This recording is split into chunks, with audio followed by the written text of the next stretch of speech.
Mais d'abord, pour lutter contre la désertification, Abidjan abrite la COP15 du 9 au 22 mai prochain. L'événement a été lancé ce mercredi et attend plus de 5000 participants. Pierre Dipomélin, Kimo Eric. Abidjan sera la capitale mondiale de la gouvernance environnementale du 9 au 20 mai prochain, à l'occasion de la COP15 dans la capitale économique du pays.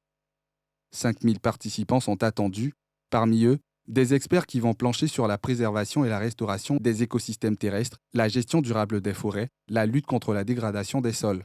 Les préparatifs de cette importante rencontre ont été officiellement lancés en présence de plusieurs membres du gouvernement. Cette COP, qui est la COP 15, est beaucoup plus axée sur la désertification. Alors en Côte d'Ivoire, c'est vrai qu'on ne peut pas parler de désertification, mais la dégradation des sols et les effets donc, des changements climatiques peuvent être des facteurs de désertification. Et donc, il est question de réfléchir. On n'arrêtera jamais de travailler la terre, puisque c'est la terre qui nous nourrit. Mais aujourd'hui, il y a des pratiques modernes.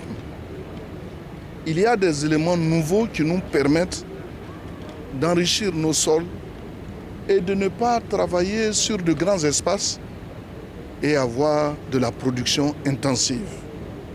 Je crois qu'au terme de tout ce que nous sommes en train de faire dans le cadre des préparatifs de la COP 15 et également au-delà, c'est comment trouver des voies et moyens pour avoir une agriculture modernisée, une agriculture mécanisée, avec des intrants appropriés qui permettent aussi à nos forêts d'exister.